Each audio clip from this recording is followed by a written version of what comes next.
Welcome back to MedSynapse podcast. It's a medical condition, maybe conflicted with another one. So we have to discover all tips and the tricks beyond Kawasaki diagnosis. So we are so glad to announce about our guest. She is Dr. Azza Makram, pediatrician cardiologist. We will discover all tricks and the characteristic features related to Kawasaki disease. Welcome, Dr. Azza. Welcome, Diana. How are you? Kawasaki is one of the hottest topic nowadays, especially after COVID era.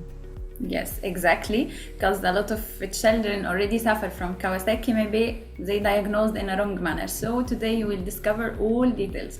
And firstly, we will start from the basics. So what's the meaning of Kawasaki disease and what's the clinical features? Kawasaki disease is acute febrile vasculitic syndrome, which affected children in early childhood period.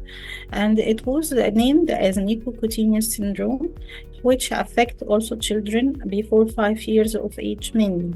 And it also considered another name as arthritis nodosa of childhood.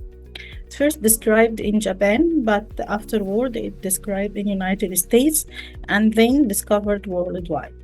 It's not a benign disease, but later on, after sudden death of cases in recovery stage or after already recovered, they think what's behind the death of these children.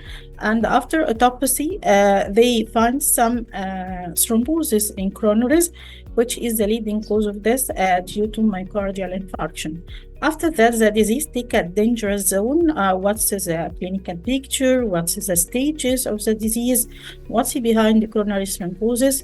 And too much investigation done to reach what's behind the cause and what's behind this dangerous effect.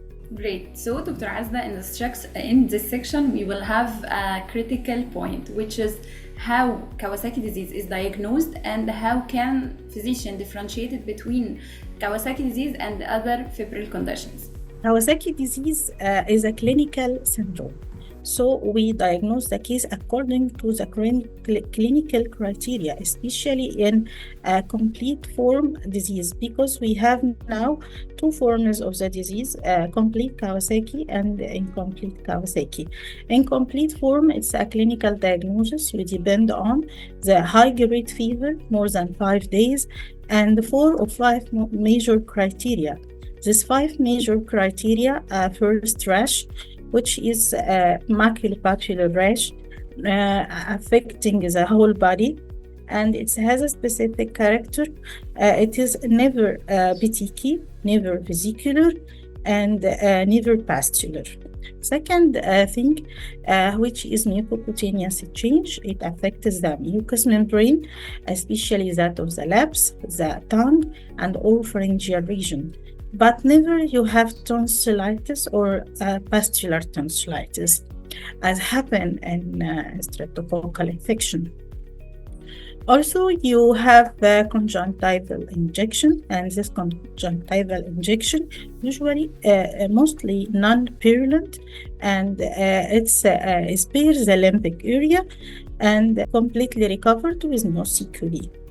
Also, we have a lymph node affection, and this lymph node usually unilateral and affecting cervical lymph node, and usually increase the size of cervical lymph node to reach more than 1.5 centimeter. This it changes. Usually, we need to have 4 of these 5 criteria, at least with this high-grade fever. And fever most probably not responding to ordinary antibiotics. If we have a good cardiologist or a good doctor having Kawasaki disease we have satisfied with 4 criteria with this high-grade fever. And usually, if you see more cases of Kawasaki, you can diagnose the cases before reaching 5 days of high-grade fever, not responding to antibiotic. Enough for 4 days only. You will not reach 5 days.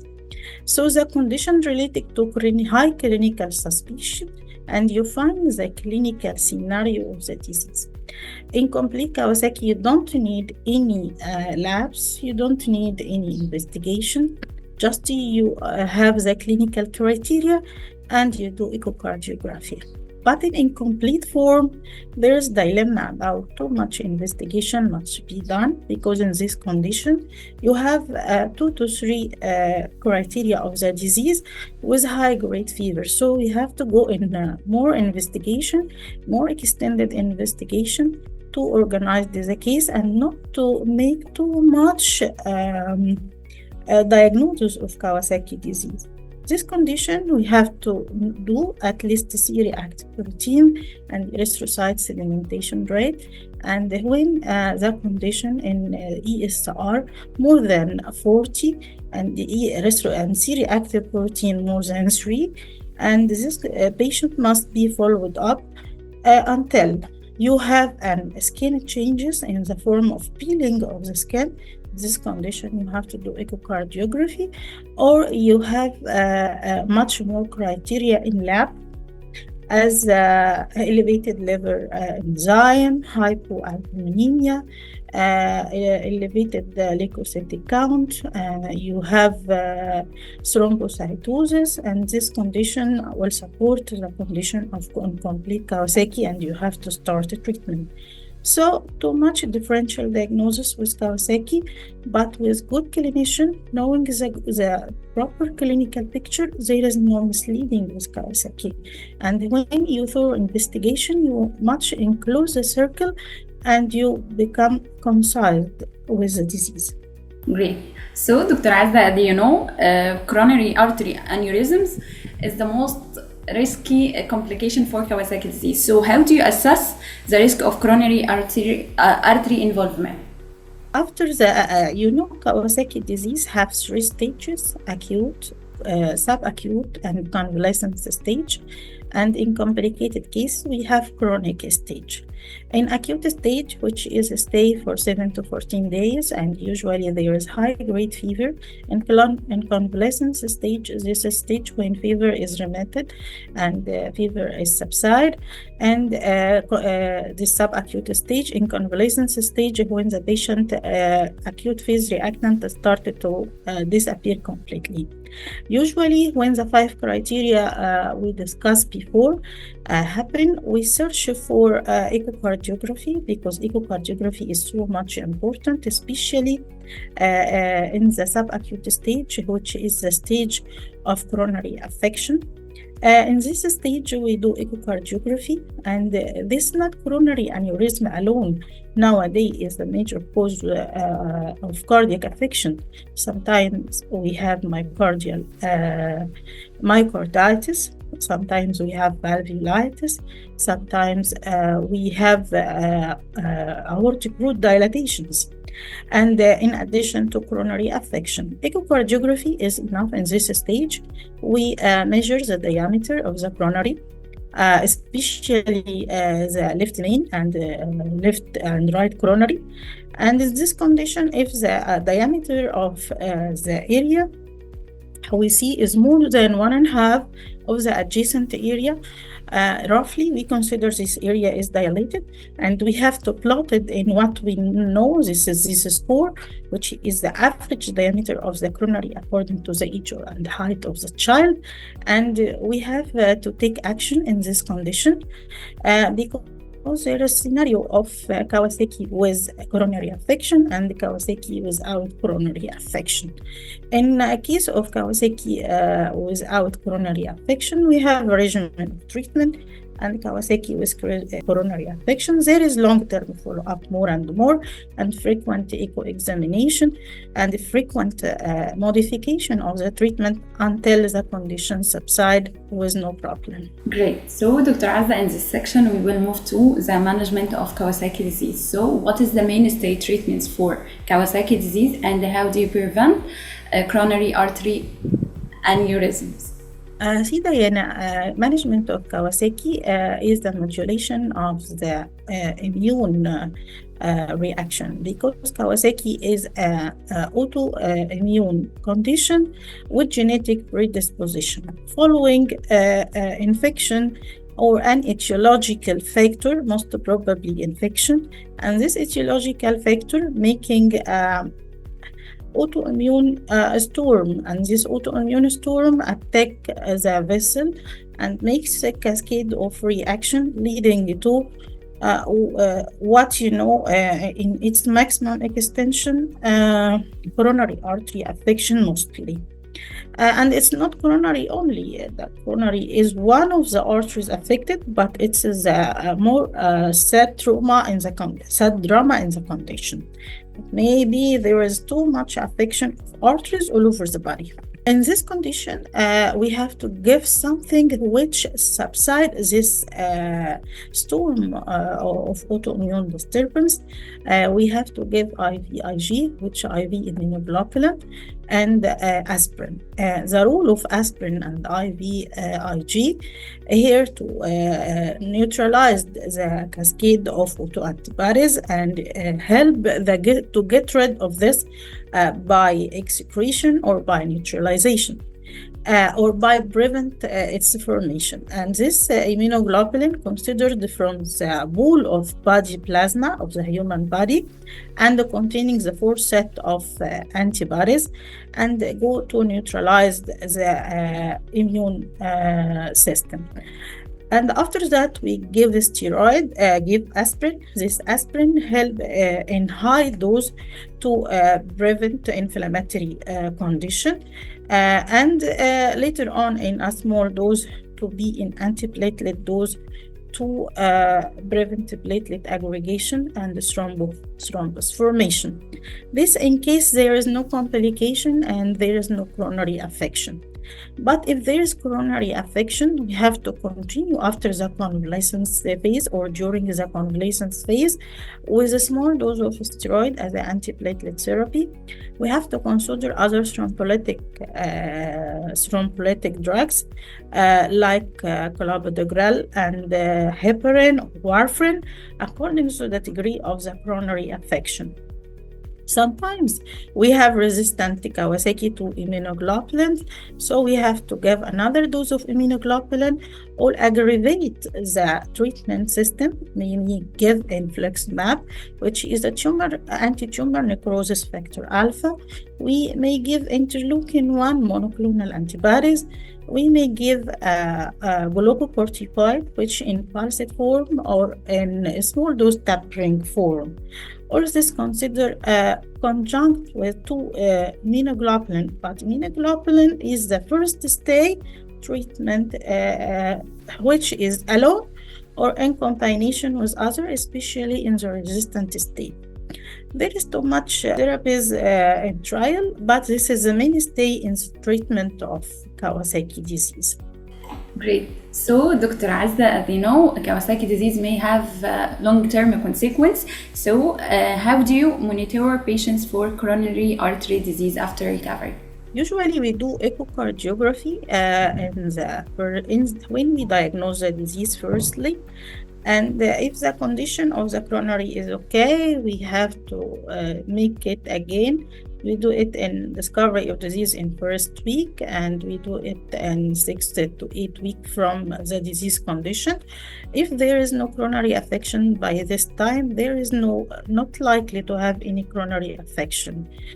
If there is coronary affection, which usually we suspect it from the 10th day of fever and during the peak of the platelet thrombocytosis time, so we measure the coronary well, we give the actual treatment, we follow up the coronaries for unlimited type according to the size of the coronary and according to the clinical condition of the patient.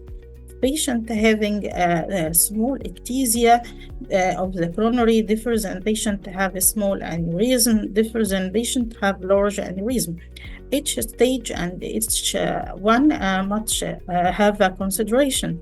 We can extend the investigation, especially in convalescence stage. And we can do coronary artery angio. We can do CT cardiac coronary CT angio, coronary angio. We can do MRI. During the acute stage, we can do ECG to see what's the ST criteria, what's the Q wave, the QRS complex. We have to diagnose myocardial infarction, diagnose myocarditis by see the voltage of the ECG.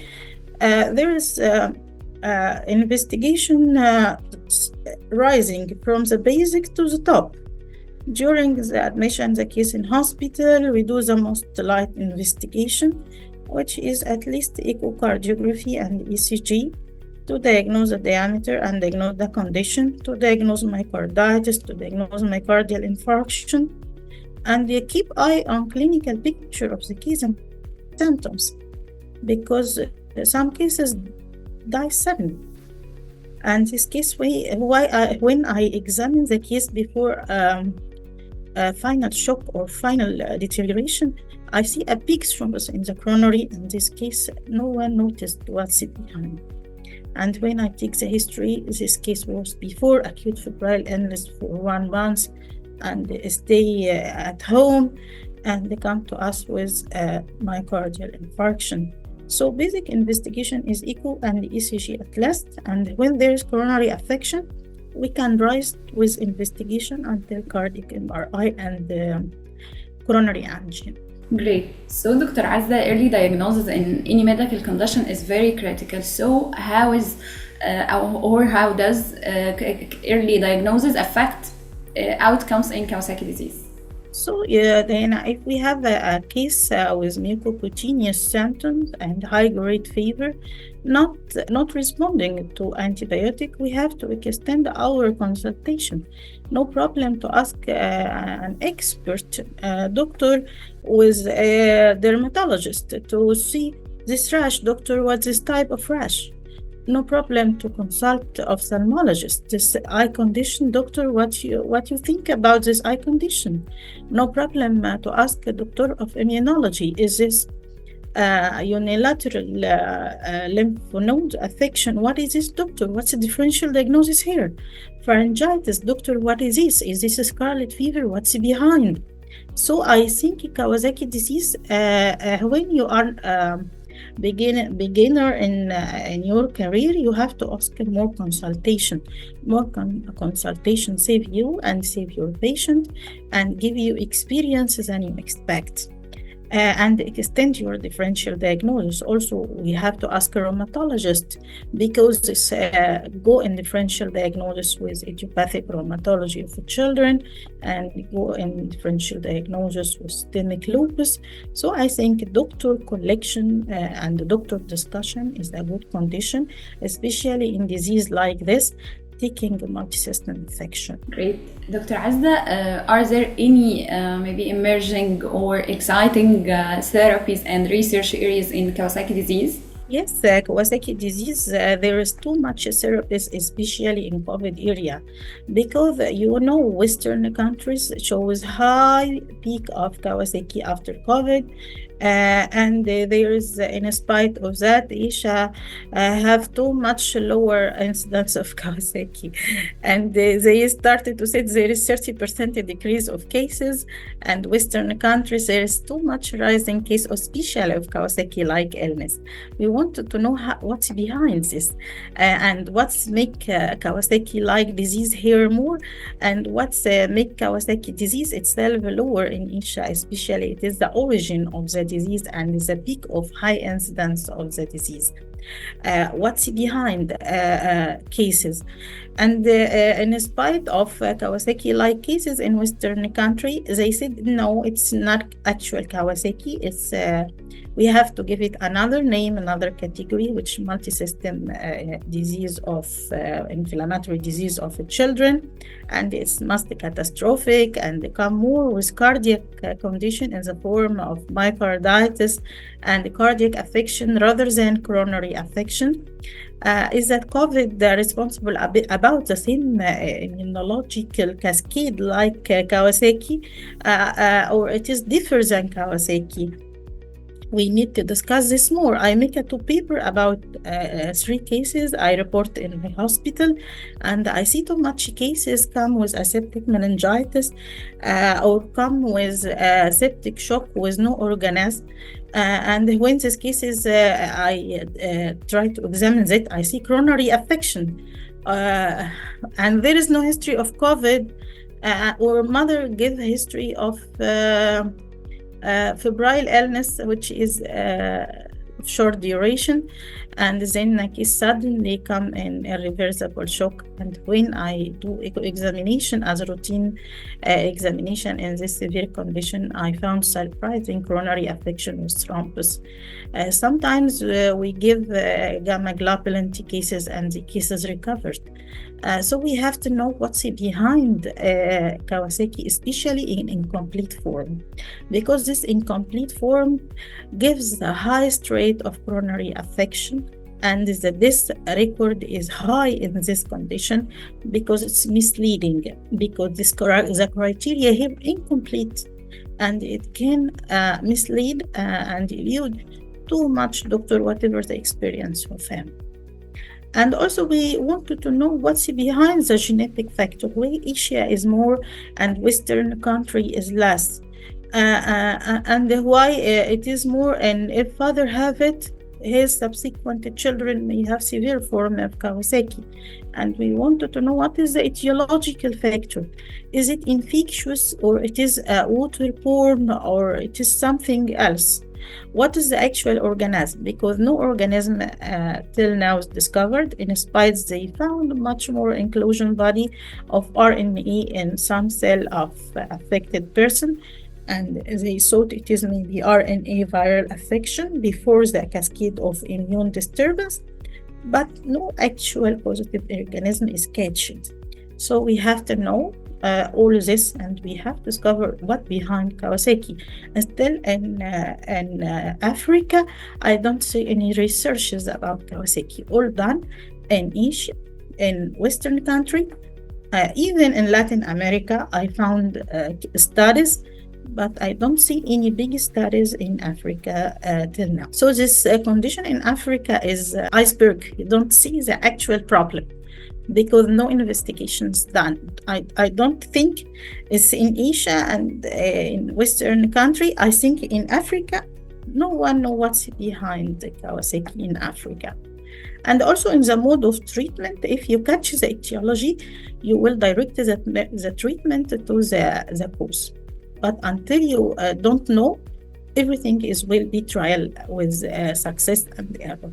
Great. So, Dr. Azza, as you know, Kawasaki disease can be a frightening experience for more than one family. So, how do you address the emotional and psychological factor for this condition? Usually when you have a mother like this, too much disturbance, because gamma globulin too much expensive, and when you ask a parent, is this child need urgent gamma globulin, and we have to admit the case in hospital until fever subside and gamma globulin given and initiating aspirin therapy, they go in panic. What's happened, doctor? It has a serious disease. We reassure them it's just a febrile disease. It's need only gamma globulin because it's the only way of treatment, and we may have resistance to its dose. We have to repeat it if there is resistance, which in the form of fever after 3 days of the first dose.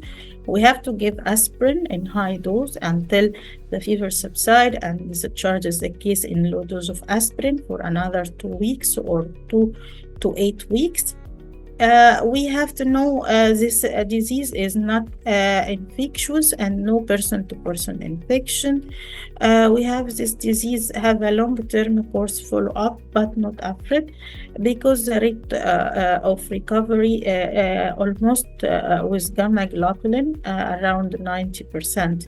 There must be some complication affecting children giving gamma globulin from 3 to 5%, and this is a small percent need only follow up for a long time. We have to say to them also, if the child have a coronary dilatation or a coronary aneurysm, this child must have a strong follow-up. This is a child liable to many complications, liable to many precautions. But you have to give the information gradually according to the status of the patient. Don't overcome the clinical situation, because maybe the condition subside without any complication. So if you start with complication, you will make a big drama with the family. You can tell them it's a condition, started to recover, and when gamma globulin given, maybe all things will be okay. Great. And finally, Dr. Azza, from a preventive care scope, is there any way to prevent Kawasaki disease? Until COVID era, there is nothing to prevent. But when the incidence decrease in Japan and China, we think what's behind decrease incidence. They said because we have better spacing and mask wearing during all this time. So we think this droplet infection prevention control is the first thing to do, because when we do infection control, everything decrease. So we have to know why, we have to think why decrease in China and Japan and Korea and increase in Western country, because maybe they have a strict infection control in this time. But this is not the only thing. Good study of the disease is to know what's behind. It is a more preventable condition. And also to know the susceptible individual. If you have a father or family with known multiple cases of Kawasaki disease, so you have to be alert about a case come with fever not responding to antibiotic with the 5 major criteria. Also, I have a friend, they have 3 children.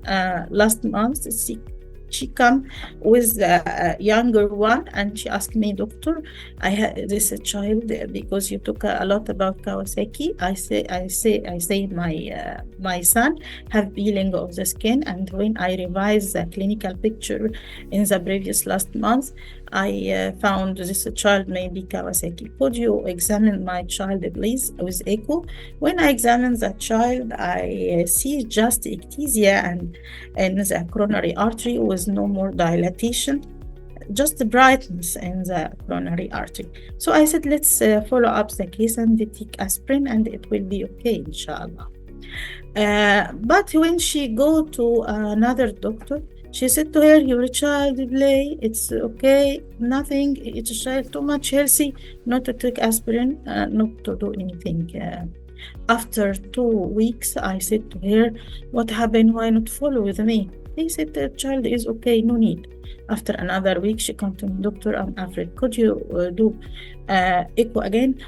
I said, okay, come. And when I do echo, there is decrease in myocardial function. There is too much dilatation in the coronary. When I asked her how many days you give aspirin, she said to me, take only 1 week.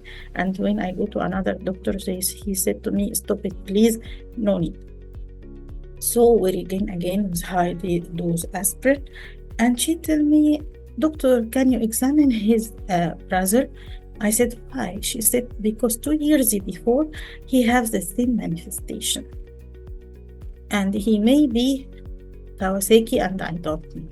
Surprising, when I examine the child, he have aneurysm and coronary dilatation.